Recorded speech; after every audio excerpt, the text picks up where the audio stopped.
Toute l'actu automobile au quotidien, le journal de l'auto, Hugo Terretaz. Salut à toutes et à tous et soyez les bienvenus dans cette 5e édition du journal de l'auto. Nous sommes le mercredi 26 septembre 2018. Je suis ravi de vous retrouver pour vous informer sur l'actualité automobile de ce mercredi.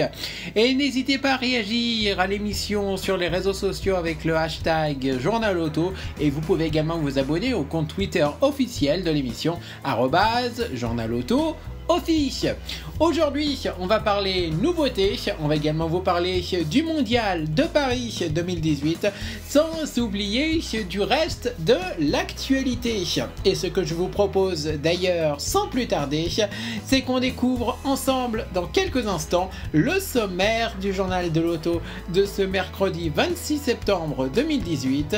Je vous souhaite la bienvenue, on va s'informer ensemble sur l'actualité automobile du jour. Bienvenue. Au sommaire du journal de l'auto de ce mercredi 26 septembre 2018, la nouveauté du jour est un break baroudeur, son nom Volvo V60 Cross Country. Alors que faut-il savoir sur ce nouveau break baroudeur qui ne sera pas présent au Mondial de Paris dès la semaine prochaine? La réponse, ça sera dans la nouveauté du jour. On va également parler du Mondial de Paris aujourd'hui, comme tous les jours dans le journal de l'auto.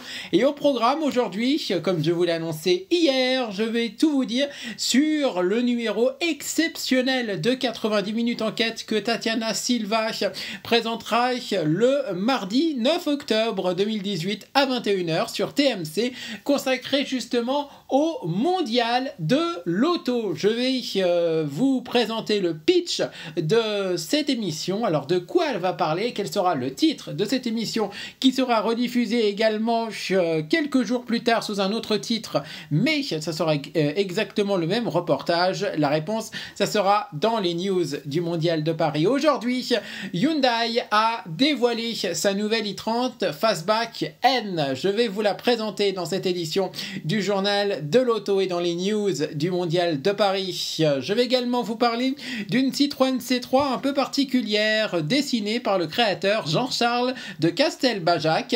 Alors, quelle est cette Citroën? Et oui, c'est une Citroën, cette Citroën donc un peu particulière. La réponse, ça sera dans quelques instants. Et dans le reste de l'actualité automobile de ce mercredi 26 septembre, je vais vous parler du Kona et du Kona électrique First Edition de Hyundai qui sera en vente uniquement sur Amazon. Oui, c'est possible.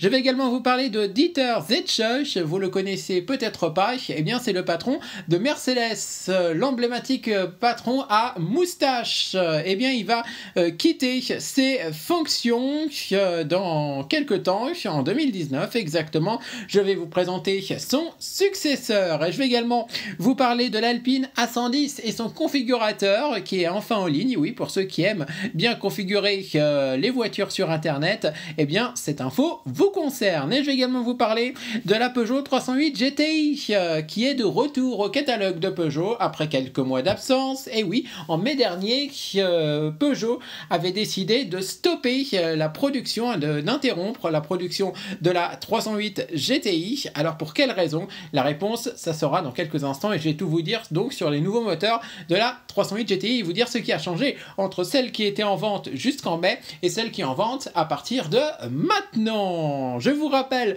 que vous pouvez vous abonner au compte Twitter officiel du journal de l'auto, @journalauto_office, et que vous pouvez commenter l'émission sur les réseaux sociaux avec le hashtag journal auto.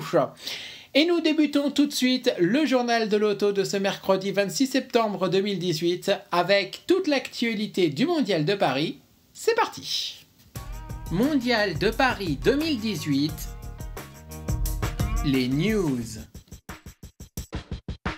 Dans l'actualité du Mondial de Paris de ce mercredi 26 septembre 2018, on débute avec le reportage de 90 minutes enquête que TMC consacrera au Mondial de Paris le mardi 9 octobre 2018 à 21h, donc sur TMC, et qui sera rediffusé le samedi 13 octobre 2018 à 16h05, cette fois-ci sur TF1. Et ce doc, il se nomme Bolide, grosse cylindrée et voiture de demain. Bienvenue au Mondial de l'auto, et il sera rebaptisé sur TF1 Mondial de l'auto quand la voiture fait son show. Mais alors, quel est le pitch de ce reportage de 90 minutes enquête? Je vous le présente tout de suite.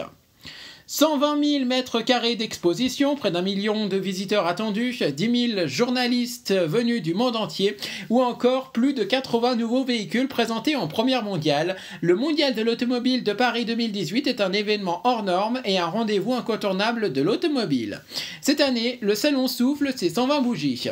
L'occasion pour l'organisation de casser tous les codes et de revoir totalement sa formule. Un salon ramassé sur 11 jours au lieu de 16 l'an dernier, des espaces dédiés à la mobilité de demain, l'addition du mondial de la moto ou encore une parade exceptionnelle de plus de 200 véhicules de collection dans les rues de Paris pour fêter cet anniversaire en grande pompe. Des usines secrètes où les nouveaux véhicules sont bichonnés aux stands les plus visités. En passant par les coulisses de l'événement, nos équipes vous feront vivre à tambour battant le salon de celles et de ceux qui font le mondial. Parmi eux, Audrey, 23 ans, va vivre son premier salon de l'automobile en tant qu'hôtesse sur le stand Citroën. Dans un environnement souvent qualifié de macho, la jeune femme entend bien montrer qu'elle est beaucoup plus qu'un produit d'appel.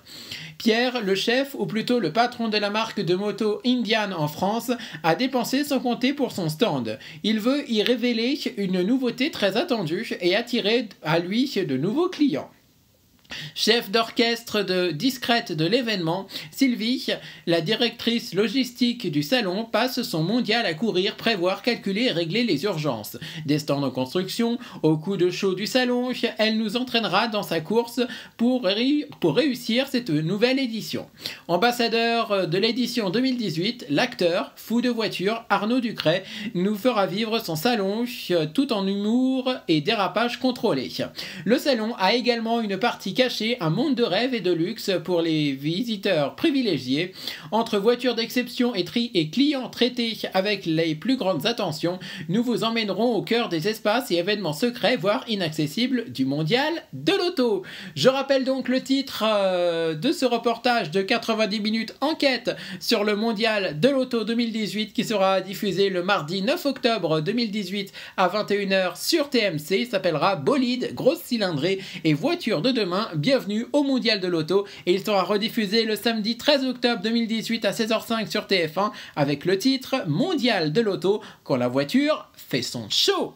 Dans le reste de l'actualité du Mondial de Paris 2018, c'est la nouveauté du jour. Hyundai a dévoilé durant la journée sa nouvelle i30 Fastback N. On connaissait la i30 N, voici maintenant la version Fastback. Alors, que faut-il savoir sur cette nouvelle i30 Fastback N qui en a profité pour battre un record du monde? Eh bien, je vous la présente tout de suite. Hyundai vient de présenter sa nouvelle i30 Fastback N à l'occasion d'une tentative de record du monde entre Rome et Paris au Danemark.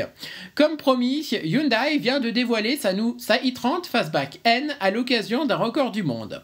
Les pilotes de l'écurie Hyundai Motorsport, Gabriele Tarquini et Thierry Neuville, ont présenté le deuxième modèle de la nouvelle gamme sportive N après la i30 N, en s'affrontant sur un trajet Rome-Paris. Résultat, c'est le premier nommé qui l'a emporté en bouclant la course en seulement 8 minutes, 18 secondes et 49 centièmes. Vous l'aurez compris, il ne s'agissait pas de relier les deux capitales européennes, mais deux villages situés dans l'ouest du Danemark. Sans surprise, la i30 Fastback N reprend la motorisation de la i30 N, à savoir un 4 cylindres 2 litres TGDI, boîte manuelle à 6 rapports et traction, déclinée en deux niveaux de puissance, 250 et 275 chevaux, 353 Nm Nm de couple, fonction overboost permettant de passer à 378 Nm et 250 km/h de pointe dans les deux cas. La version standard ne sera toutefois pas proposée sur le marché français. La déclinaison de 275 chevaux revendique, elle, un 0 à 100 km/h en 6,1 secondes, une consommation de 7,1 litres au 100 km et des émissions de CO2 de 163 grammes par kilomètre. Hyundai annonce aussi 5 modes de conduite Eco, Normal, Sport, N et N Custom.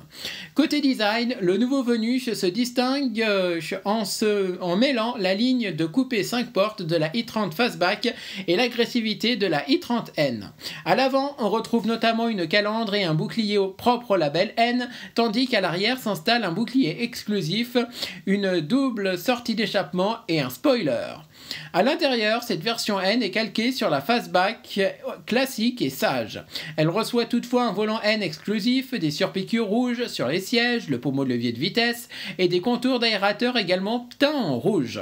Enfin, côté équipement, Hyundai proposera de série de nombreuses aides à la conduite, système de freinage d'urgence autonome, alerte de détection de fatigue du conducteur, assistance active au maintien de voie, feu de route intelligent, ainsi que 2 systèmes d'infodivertissement avec écran de 8 pouces et compatibilité Apple CarPlay et Android Auto. La nouvelle i30 Fastback N sera à découvrir du 4 au 14 octobre à l'occasion du Mondial de l'Automobile de Paris 2018. Et on termine les news de ce mondial de Paris 2018 en ce mercredi soir avec une Citroën un peu particulière dessinée par le créateur Jean-Charles de Castelbajac. Après la Imeari, il s'attaque à la nouvelle C3. Quelques mois après la Imeari, le créateur Jean-Charles de Castelbajac s'attaque à la Citroën C3 pour une série spéciale présentée au Mondial de Paris. Limitée à seulement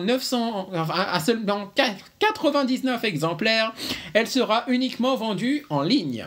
En mai dernier, Citroën faisait appel au créateur de mode Jean-Charles de Castelbajac pour créer une Imeari unique afin de célébrer les 50 ans de la petite voiture de plage née en 1968. Quelques mois plus tard, l'artiste est de retour et s'attaque cette fois-ci à un autre modèle de la gamme, la C3, pour créer une édition limitée décalée baptisée C3 JCC+. Une nouvelle série spéciale qui devrait permettre de confirmer le succès du best-seller de la marque qui s'est écoulé à plus de 400 000 exemplaires depuis son lancement. Faisant la part belle à la personnalisation, cette Citroën C3 JCC+, se distingue par une carrosserie noire et ses jantaliages 17 pouces rehaussés d'un cabochon jaune, contrastant avec son toit rouge et bleu et ses airbumps au cerclage bleu également. À l'intérieur, la personnalisation se poursuit avec de nombreuses touches de couleurs sur la planche de bord, les sièges, le volant ou encore le levier de vitesse. Au chapitre des équipements, cette déclinaison se dote entre autres de l'écran tactile de 7 pouces, incluant la navigation GPS ainsi que de la caméra Connected Cam, permettant d'enregistrer des photos et de courtes vidéos en cas d'accident. Limitée à seulement 99 exemplaires et se distinguant par une plaque numérotée située au pied du levier de vitesse, la Citroën C3 JCC+, est uniquement proposée avec le bloc essence PureTech de 110 chevaux associé à la boîte de vitesse automatique UAT6. Basée sur la finition Shine, cette version est également offerte avec le pack Safety 2, comprenant notamment l'Active Safety Brake, l'alerte attention conducteur ou encore les feux de route automatiques. S'ajoute également à cela la caméra de recul ainsi que le système de surveillance d'angle mort. Présentée au Mondial de Paris dès le 4 octobre prochain, la Citroën C3 JCC+ sera commercialisée au mois de novembre pour un tarif encore inconnu. La voiture sera uniquement possible. La vente sera uniquement possible en ligne à travers un parcours simplifié de la commande initiale à la signature du contrat final. La voiture sera ensuite livrée dans le point de vente le plus proche du domicile du client pour une expérience optimisée et simplifiée. C'était les news du Mondial de Paris de ce mercredi 26 septembre 2018. On passe à la nouveauté du jour et aujourd'hui, c'est un break tout chemin suédois. La nouveauté du jour. La nouveauté de ce mercredi 26 septembre 2018, c'est un break baroudeur. C'est le nouveau Volvo V60 Cross Country. Alors que faut-il savoir sur la version tout chemin du nouveau Volvo V60? Je vous le présente tout de suite dans le journal de l'auto. La nouvelle famille 60 est au complet avec la présentation du V60 Cross Country, version baroudeuse du break familial de Volvo. Au moment où le nouveau V60 arrive dans les concessions françaises, Volvo lève le voile sur sa variante baroudeuse qui fait le lien entre le break traditionnel et le SUV XC60. On retrouve donc le look de la voiture aventurière avec notamment des excroissances en plastique d'aspect brut tout autour de l'auto, des boucliers au passage de roue. À l'arrière, il y a une protection couleur alu et 4 sorties d'échappement. Les jantes ont un design inédit.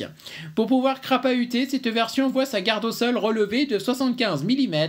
La transmission intégrale avec aide en descente sera montée d'office.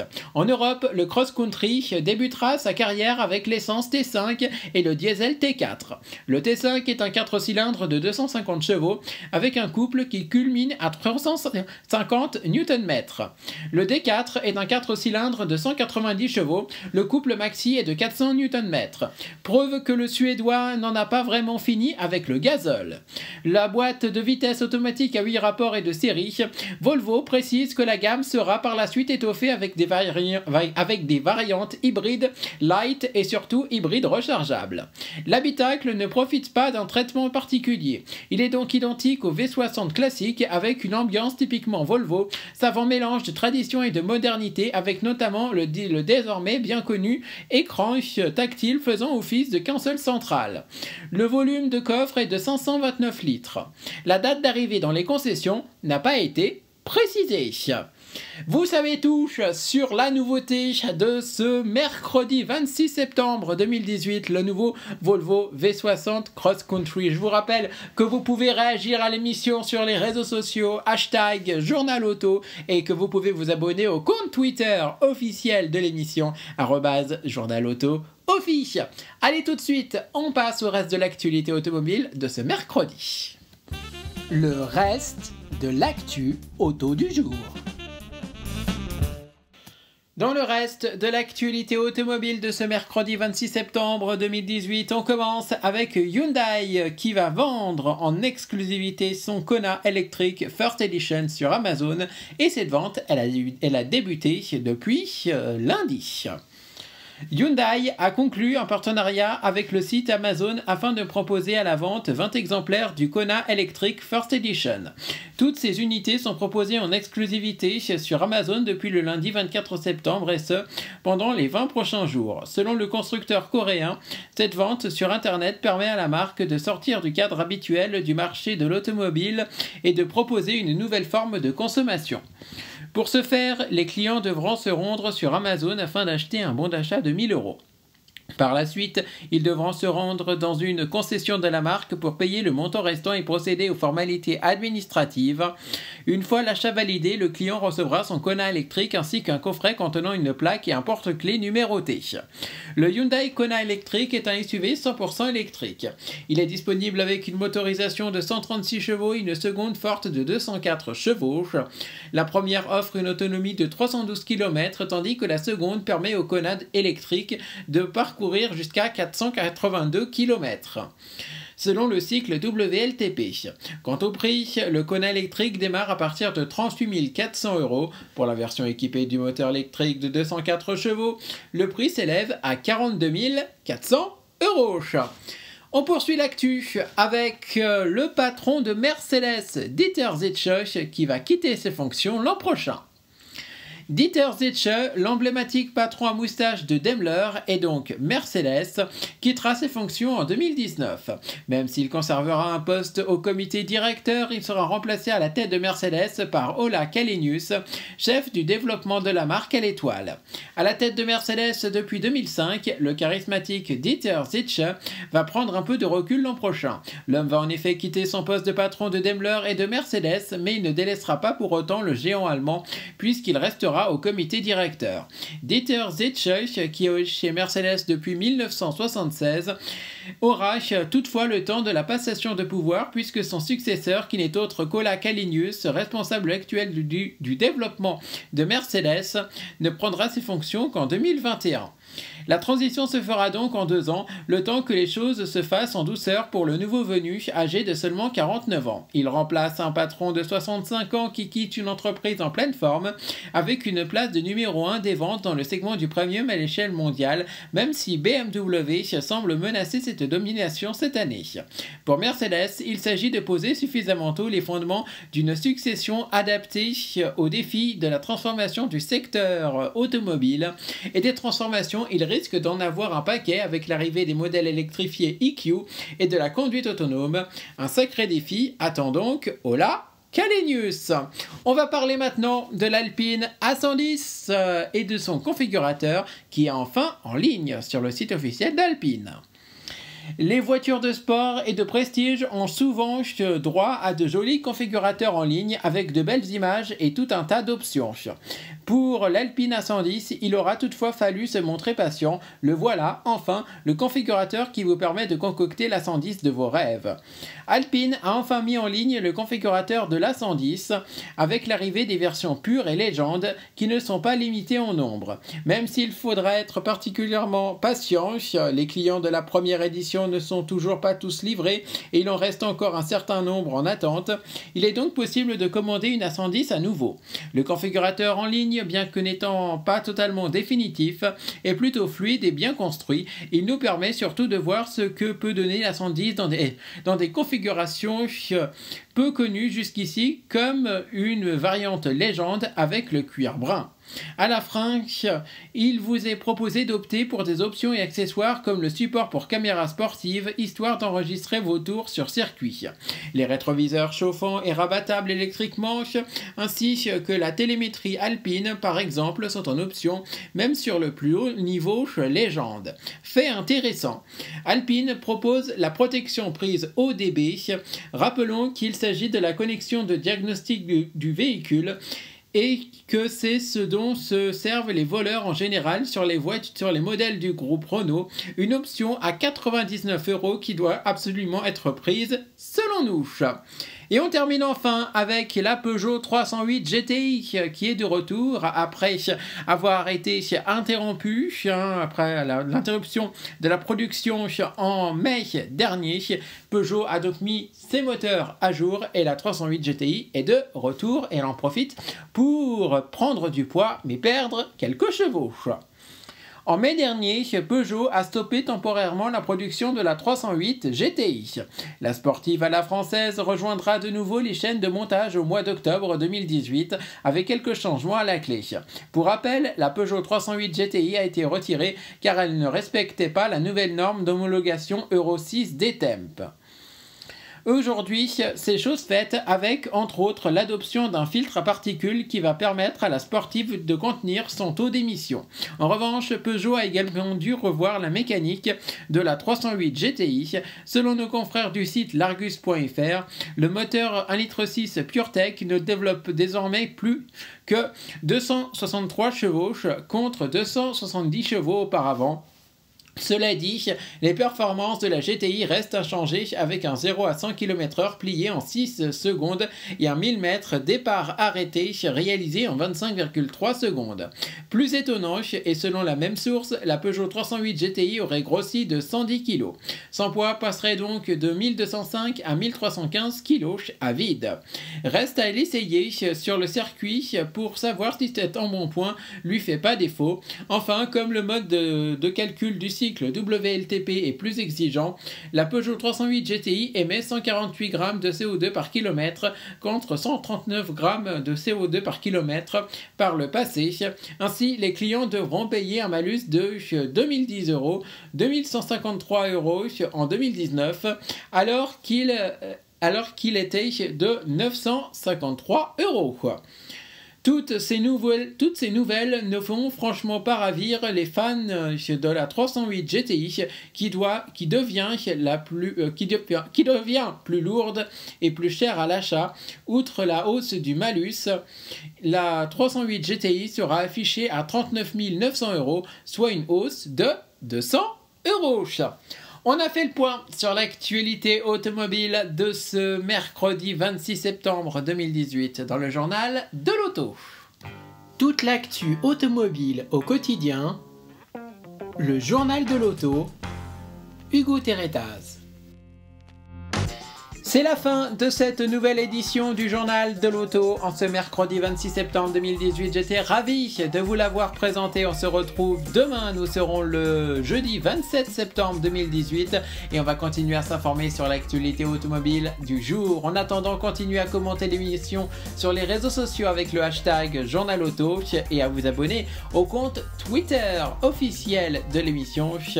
C'est le @journalauto-office. Demain, on continuera bien sûr à parler de l'actualité auto du jour. Dans le reste de l'actu, bien sûr, on va peut-être parler du mondial de Paris, si on a bien sûr des nouvelles infos.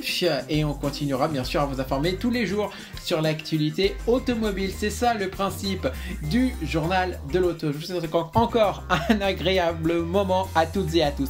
Et à demain. Bye bye.